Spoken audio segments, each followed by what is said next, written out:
Hello friends, ഞാൻ ഈ ഓടിച്ചാടി വരുന്നത് എന്തെന്നറിയോ? ഇതിനകത്തൊരു ആളെ ഒളിപ്പിച്ച് വെച്ചിട്ടുണ്ട് കേട്ടോ. പുള്ളിയെ ഞാനിപ്പം പുറത്തെടുത്ത് തരാം. ഒരാഴ്ചയായി ഇതിനകത്ത് ഇരിക്കാൻ തുടങ്ങിയിട്ട് പുറത്ത് പോയപ്പോൾ വാങ്ങിക്കൊണ്ട് വന്നതാണെന്നേ. കണ്ടോ, ഇത് സംഭവത്തിൻ്റെ പേര് നിങ്ങൾക്ക് മനസ്സിലായോ? ഒരാഴ്ചയില്ല കേട്ടോ, പുള്ളി ഒരു മാസം ആയിരുന്നാലും ഒന്നും സംഭവിക്കത്തില്ല. നല്ല പുഷ്ടിയോടുകൂടി ഇരിപ്പുണ്ട്. എന്തായാലും പുള്ളിയെ തട്ടി ഞാൻ വയറ്റിലാക്കാൻ പോവുകയാണ് കേട്ടോ. ഇതിൻ്റെ സ്കിന്ന് നമുക്ക് ഊരി കളയേണ്ടതുണ്ട്. അതിൻ്റെ പുറംചട്ട ഏതാണ്ട് എൻ്റെ കളറും ഇതിനകത്തുള്ള എന്ത് പറയുക, കോല് പോലത്തെ സാധനം പനക്കിഴങ്ങ് എൻ്റെ നൈറ്റിയുടെ കളറുമായിട്ടാണ് എനിക്ക് ഫീൽ ചെയ്യുന്നത്. എന്തായാലും ഞാൻ ഓരോന്നോരോന്നായിട്ട് പൊളിച്ച് അടുക്കുകയാണ്. പനംകിഴങ്ങ് കഴിക്കാത്ത ആരെങ്കിലും ഉണ്ടോ? ഇവിടെ നമ്മുടെ തിരുവനന്തപുരം സ്റ്റൈലിൽ പനംകിഴങ്ങെന്നാണ് പറയുന്നത് കേട്ടോ. അപ്പോൾ എന്തായാലും ഇതേ പൊളിച്ച് എടുത്തിട്ടുണ്ട്. ഇതിനെ ഞാനൊന്ന് പച്ചയ്ക്കൊന്ന് കഴിച്ചാലോ, എങ്ങനെ ടേസ്റ്റ് ഇരിക്കുന്നു പരീക്ഷിച്ച് നോക്കിയത്. എൻ്റെ എനിക്ക് വയ്യ കേട്ടോ. ഈ കപ്പത്തുണ്ട് പോലെ ഇരുന്ന് ഞാനങ്ങ് കഴിച്ചതേ എനിക്ക് ഓർമ്മയുള്ളൂ. എൻ്റെ അമ്മ 7 ലോകവും കണ്ടു കേട്ടോ.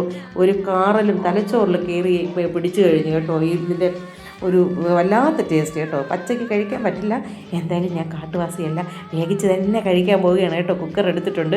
കുക്കറിൽ കുറച്ച് 5 വിസിലെങ്കിലും മാക്സിമം കേൾക്കണം കേട്ടോ. കുറച്ച് വെള്ളം ഒഴിച്ചിട്ടുണ്ട്.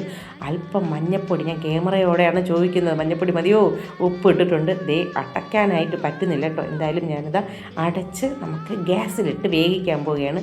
ഗ്യാസിലോട്ട് വെച്ച് കൊടുത്തിട്ടുണ്ട്. 5 വിസിൽ കേൾക്കുമ്പോൾ നമുക്ക് റെഡിയായി. എന്തായാലും എല്ലാവരെയും ഉപ്പും മഞ്ഞൾപ്പൊടിയൊക്കെ ഇട്ട് കുളിപ്പിച്ച് കിടത്തിയിട്ടുണ്ട്. എവിടെ നിന്ന് തുടങ്ങണമെന്നറിയില്ല. എന്തായാലും ഒന്ന് എടുത്തിട്ടുണ്ട്. ഞാനത് ആഞ്ഞ് കഴിക്കാൻ പോവുകയാണ്. ഇത് നമ്മുടെ ചിക്കൻ കാല് കടിച്ച് പറിക്കും പോലെയാണ് എനിക്ക് ഫീലിംഗ് കേട്ടോ. എന്തായാലും ഇതിൻ്റെ ഭയങ്കര ഫൈബർ അടങ്ങിയതാണ്. നമുക്ക് ഹെൽത്തി ഫുഡാണ്.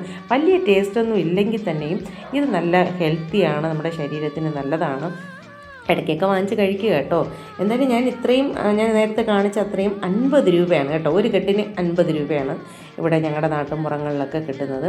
എന്തായാലും ദൈവമേ, സൂപ്പറായിട്ട് ഉണ്ടെങ്കിൽ തന്നെയും എനിക്ക് വലിയ ഇഷ്ടമാണോ ചോദിച്ചാൽ ഇഷ്ടമല്ല കേട്ടോ. കൂടുതൽ പറയാം, സൂപ്പറാണ്. ഇത് നമ്മൾ ആരോഗ്യം ഹെൽത്തി നോക്കി കഴിക്കുക എന്നുള്ള ഒരു ഇതുള്ളൂ. പല്ലിൻ്റെ ഇടയ്ക്കൊക്കെ ഈ നാരുകളൊക്കെ കയറിയിരിക്കുക കേട്ടോ. പല്ലിൻ്റെ എണ്ണം കുറയുമോ എന്നൊരു പേടിയുണ്ട്. പല്ല് പറിച്ചെടുക്കുകയാണോ അതാ ഈ നാര് പറിച്ചെടുക്കുകയാണോ എന്നൊന്നും അറിയില്ല. എന്തൊക്കെ പറിച്ചെടുത്ത് കളഞ്ഞിട്ടുണ്ട്. കാരണം കിഴങ്ങ് കഴിച്ച് തീരുമ്പോഴേക്കും പല്ലിൻ്റെ എണ്ണം കുറയുമെന്നും അറിയില്ല. എന്തായാലും വിടാൻ തയ്യാറല്ല. ഞാൻ കഷ്ടപ്പെട്ട് വേവിച്ചതല്ലേ, കഴിക്കാൻ തന്നെ റെഡി ആയിട്ടിരിപ്പുണ്ട് കേട്ടോ. എന്തായാലും എൻ്റെ പ്രിയ സുഹൃത്തുക്കളെ, നിങ്ങൾക്കിതിൻ്റെ ടേസ്റ്റ് ഇഷ്ടമാണെങ്കിൽ കമൻറ്റ് ബോക്സിൽ മറക്കാണ്ട് പറയുക കേട്ടോ.